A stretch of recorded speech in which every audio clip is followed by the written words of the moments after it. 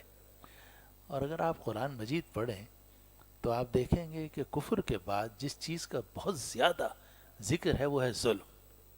یہ ظلم بڑی خراب چیز ہے۔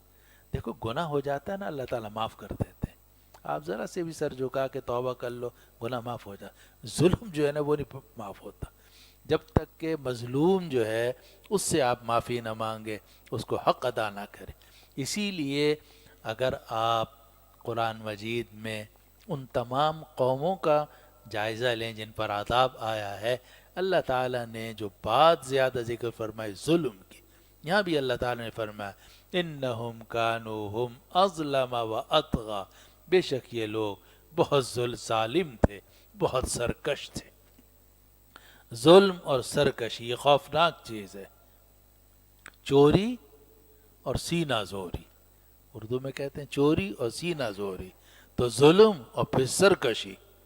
اور یہ ظلم کا خاصہ اللہ پناہ میں رکھے، جو ظالم ہوتا ہے ظلم بھی کرتا ہے پھر اکڑتا بھی ہے کہ میں نے اس مظلوم کو ایسا ستایا اور ایسا کیا، جناب چوں نہیں کر سکا یہ، تو یہ ہے ظلم اور سرکشی۔ قرآن کہتا ہے ہم نے ان سب کو ہلاک کیا، کیوں؟ انہم کانوا ہم اظلم و اطغى بے شک یہ جو لوگ تھے یہی ظالم تھے اور سرکش تھے، ظلم کرنے، بہت ظلم کرنے والے، بہت سرکش تھے۔ آگے قرآن کہتا ہے والمؤتفکۃ اہوا، مؤتفقہ کہتے ہیں اس بستی کو جسے الٹ دیا گیا ہو، اور اہوا کا مطلب گرا دیا، والمؤتفکۃ اہوا اور الٹائی جانے والی بستیاں جن کو اللہ نے گرا دیا، الٹائی جانے والی بستیاں جن کو اللہ نے گرا دیا، فغشاہا ما غشا اور پھر اللہ نے ان کے اوپر چھا دیا جس چیز کو چھا دیا، اللہ نے ڈھانپ دیا ان بستیوں کو جس چیز سے ڈھانپا گیا۔ اور یہ اشارہ ہے قوم لوط کی بستیوں کی طرف کہ جن پر اللہ کا عذاب آیا، اور عذاب بھی ایسا خوفناک آیا کہ اللہ تعالیٰ نے ان کو اس طرح ہلاک کیا کہ وہ ساری بستیاں جو ہیں اوپر اٹھائی گئیں، جیسے کہ بعض روایات میں آتا ہے، اور حضرت جبریل علیہ السلام نے ان بستیوں کو پھر پورا الٹ دیا، اور الٹنے کے بعد ان پر پتھروں کی بارش ہوئی، امطرنا علیہم حجارۃ من سجیل منضود مسومۃ عند ربک وما ہی من الظالمین ببعید، وما ہی من الظالمین ببعید۔ تو اللہ نے ان بستیوں کو الٹایا، پھر ان کے اوپر پتھروں کی بارش کی گئی، اور پھر ان کو اتنا زمین میں دھسا دیا گیا کہ ان کے اوپر پانی آ گیا۔ چنانچہ یہ جو بحر میت ہے یہ وہ جگہ ہے کہ جہاں کسی زمانے میں یہ قوم لوط کی بستیاں تھیں، اور اب وہ اتنی گہری زمین کے اندر چلی گئی ہیں، اندر کا پانی آ گیا ہے، اور یہ دنیا کا نمکین ترین سمندر ہے، اور ایسا سمندر ہے جس میں کوئی جاندار زندہ نہیں رہ سکتا۔ اس کو قرآن کہتا ہے والمؤتفکۃ اہوا، اور وہ الٹی ہوئی بستیاں ان کو اللہ نے گرایا، فغشاہا ما غشا اور ان کو ڈھانپ دیا اس چیز سے جس چیز سے اللہ نے ڈھانپا۔ کس چیز سے ڈھانپ دیا؟ پتھروں سے اور نمکین پانی سے۔ ان کے اوپر پانی ہے، وہ بھی سخت زہریلا نمکین جس میں کوئی جاندار زندہ نہیں رہ سکتا آج بھی، اس کے اوپر اس کے نیچے پتھر ہیں، اس کے نیچے بستیاں غرق کر دی گئیں۔ والمؤتفکۃ اہوا اور وہ بستیاں، وہ الٹی ہوئی بستیاں جن کو اللہ نے گرا دیا، فغشاہا ما غشا اور پھر اللہ نے ڈھانپ دیا اس چیز سے جس چیز سے ڈھانپا۔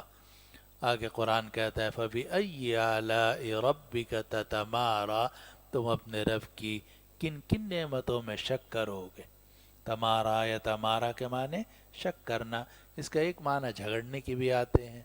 فَتَمَارَوْا بِالنُّذُرِ، سورۃ القمر کے اندر بھی یہ لفظ آیا ہے اور بھی کئی جگہ آیا ہے۔ تو یہاں فرمایا گیا فَبِأَيِّ آلَاءِ رَبِّكَ تَتَمَارَىٰ، تو تم اپنے رب کی کن کن نعمتوں میں تم اپنے رب کی کن کن نعمتوں میں شک کرو گے۔ اور یہ جو نعمتیں ہیں یہ دو طرح کی ہوتی ہیں، ایک نعمت تو پیسہ ہے، کھانا ہے، پینا ہے، ہوا ہے، وغیرہ وغیرہ نعمتیں ہیں، اور دوسری نعمتیں کہ ظالموں کو غرق کیا جائے، ظالموں کو سزا ملے، یہ بھی ایک نعمت ہے اللہ تعالیٰ کی۔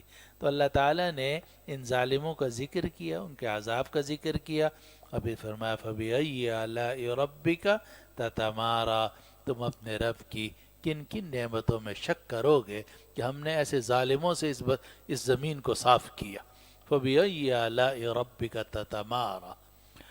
آگے قرآن مجید آیت نمبر 56 میں فرماتا ہے هَذَا نَذِيرٌ مِّنَ النُّذُرِ الْأُولَىٰ، هَذَا نَذِيرٌ مِّنَ النُّذُرِ الْأُولَىٰ، یہ ڈرانے والے ہیں پہلے ڈرانے والوں میں سے، یعنی پہلے ڈرانے والے بہت گزر چکے ہیں، حضرت آدم علیہ السلام، حضرت ادریس علیہ السلام، حضرت الیاس علیہ السلام، حضرت نوح علیہ السلام، اور بے شمار انبیاء کرام علیہم السلام ہیں جو مختلف بستیوں میں آتے رہے۔ تو جس طرح وہ آ کر آخرت کے عذاب سے ڈراتے رہے، اسی طرح یہ جو محمد صلی اللہ علیہ وسلم ہیں یہ بھی نذیر ہے۔ ھذا نذیر من النذر الاولیٰ، یہ ڈرانے والے ہیں، خبردار کرنے والے ہیں، تنبیہ کرنے والے ہیں پرانے نذیروں میں سے۔ پہلے نذیروں جس طرح پہلے نذیر گزر گئے، یہ بھی نذیر ہے۔ اور ایک دو مرتبہ پہلے بھی میں آپ کو بتا چکا ہوں، ایک ہوتی ہے تبشیر، ایک ہوتا ہے انذار۔ نبی جو ہے وہ بشیر بھی ہوتا ہے، نذیر بھی ہوتا ہے۔ بشیر کا مطلب بشارت دینے والا، نذیر کا مطلب ڈرانے والا۔ تو کافروں کو ڈرایا جاتا ہے، گناہ گاروں کو، ظالموں کو ڈرایا جاتا ہے، اور جو ماننے والے ان کو بشارت دی جاتی ہے۔ تو چونکہ یہاں ظالموں کا ذکر آ رہا ہے تو اللہ تعالیٰ نے فرمایا ھذا نذیر من النذر الاولیٰ، یہ محمد نذیر ہے پہلے نذیروں میں سے۔ یہ تو اس وقت ہے جب ھذا کی ضمیر محمد صلی اللہ علیہ وسلم نبی آخر الزماں کی طرف راجع کی جائے، لیکن بعض حضرات نے اس کو قرآن کی طرف بھی راجع کیا ہے۔ تو اگر قرآن کی طرف ہو تو یہ قرآن بھی اسی طرح نذیر ہے جس طرح اس سے پہلے صحیفے اور پہلی آسمانی کتابیں نازل ہوئیں ان میں ڈرایا گیا، اس طرح اس قرآن کے ذریعے سے بھی لوگوں کو آخرت کے عذاب سے ڈرایا جا رہا ہے۔ ھذا نذیر من النذر الاولیٰ، یہ نذیر ہیں پہلے نذیروں میں سے۔ آگے اللہ تعالیٰ فرماتے ہیں قیامت مسلسل قریب آتی جا رہی ہے، تیاری کرو۔ ویسے تو بڑی قیامت بھی مسلسل قریب آ رہی ہے، لیکن ہر انسان کی اپنی قیامت بھی ہے، وہ بھی قریب آ رہی ہے۔ نبی کریم صلی اللہ علیہ وسلم نے فرمایا من مات فقط قامت قیامتہ، جو آدمی مرتا ہے اس کی قیامت تو قائم ہو ہی جاتی ہے۔ تو جو بڑی قیامت ہے وہ تو آئے گی، وہ بھی قریب آ رہی ہے، لیکن جو چھوٹی قیامت ہے، جو ہر انسان کی ذاتی قیامت ہے، وہ بھی مسلسل قریب آ رہی ہے۔ ھذا نذیر من النذر الاولیٰ، آگے فرمایا ازفت الازفہ، قریب آنے والی چیز قریب آ رہی ہے۔ قرآن کا انداز عجیب و غریب ہے۔ ازفت الازفہ، قریب آنے والی چیز قریب آ رہی ہے۔ اب اس سے بڑی قیامت بھی مراد ہے جو مسلسل قریب آ رہی ہے، اور اسی سے ہر ایک کی موت بھی مراد ہے جو مسلسل ہر ایک کے قریب آتی جا رہی ہے۔ ازفت الازفہ، قریب آنے والی چیز قریب آ رہی ہے۔ لیس لہا من دون اللہ کاشفہ، اس قریب آنے والی چیز کو اللہ کے سوا کوئی کھولنے والا نہیں ہے۔ اس قریب آنے والی چیز کو اللہ کے سوا کوئی نفس کھولنے والا نہیں ہے۔ کاشفہ صفت ہے نفس محذوف کی، نفس کاشفہ، کہ اللہ کے سوا کوئی بھی اس قیامت کو کھولنے والا نہیں ہے۔ کیا مطلب؟ اللہ ہی کو معلوم ہے کہ بڑی قیامت کب آئے گی، اور اللہ ہی کو معلوم ہے ہر شخص کی قیامت کب آئے گی، اس کی موت کب آئے گی۔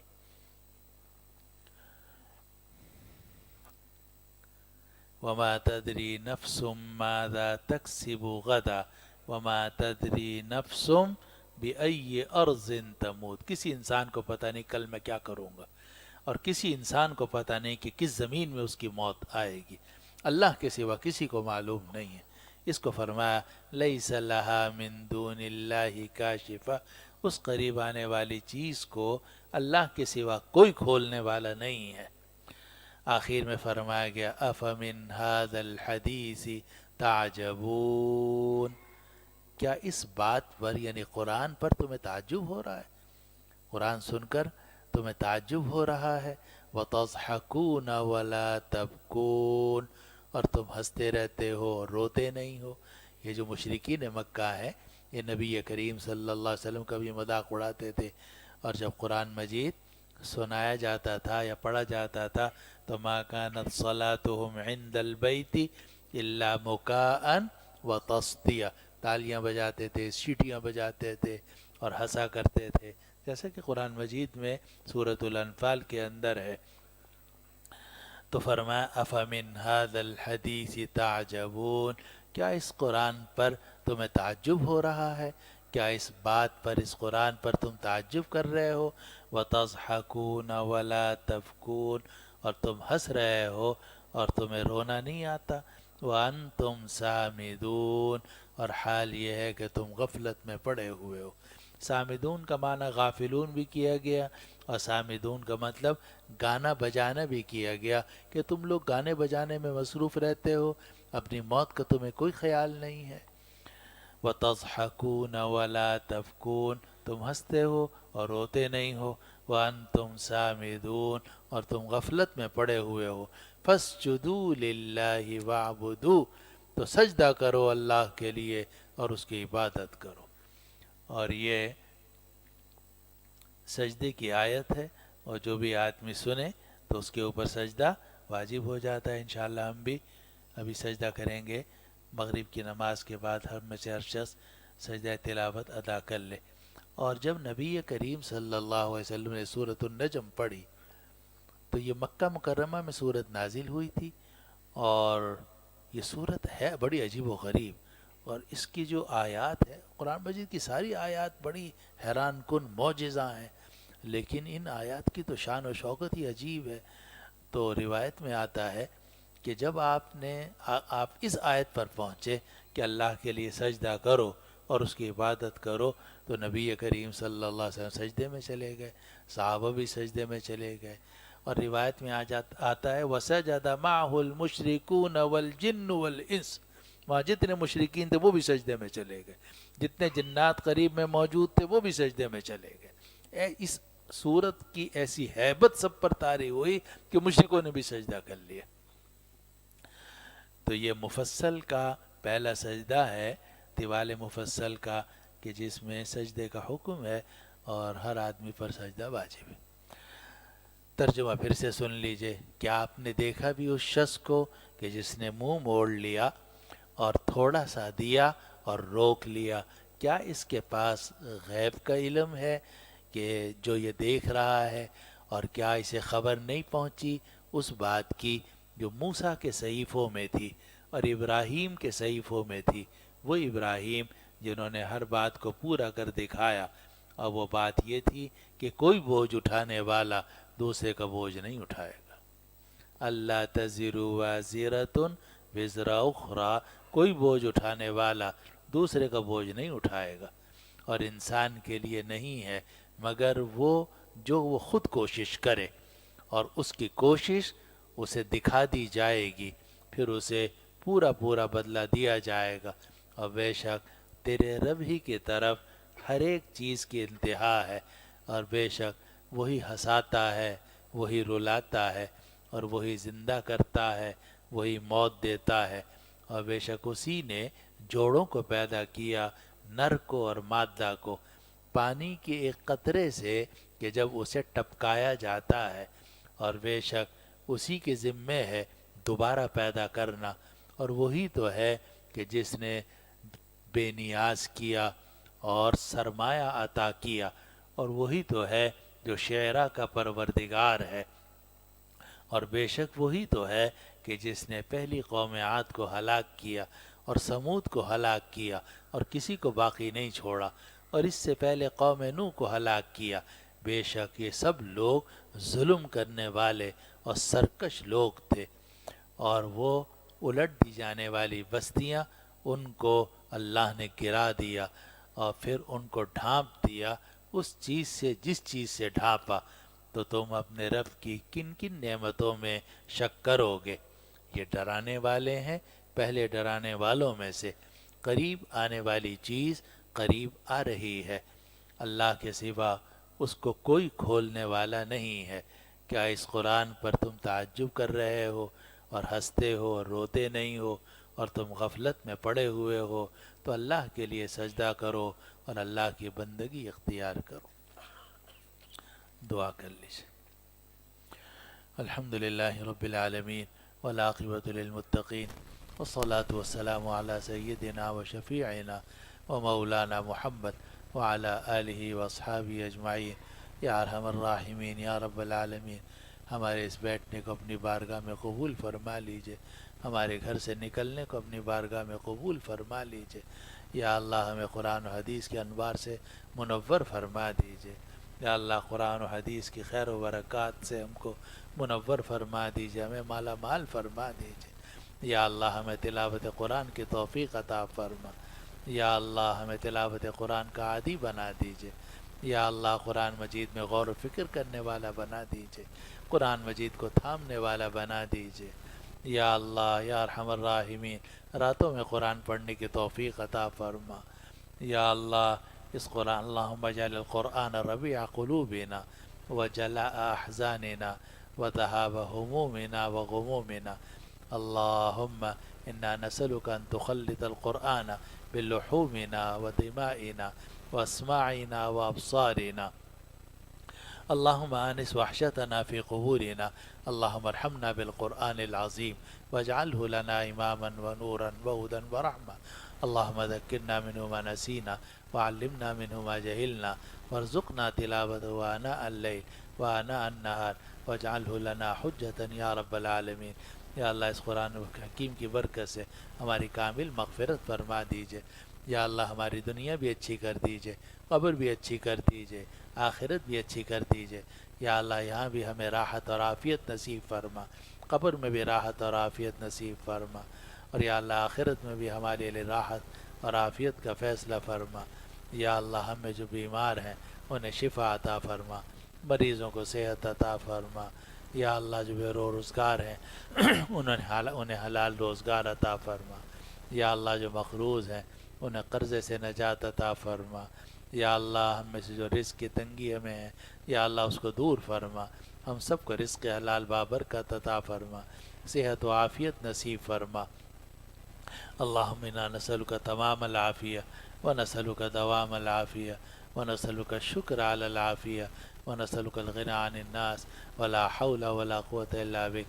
اللہم واقعتا کواقعۃ الولید، اللہم واقعتا کواقعۃ الولید، اللہم انا واقعتا کواقعۃ الولید، اللہم انا نعوذ بک من العجز والکسل والجبن والحرم والمغرم والمأثم، اللہم انا نعوذ بک من البطنة والسمن۔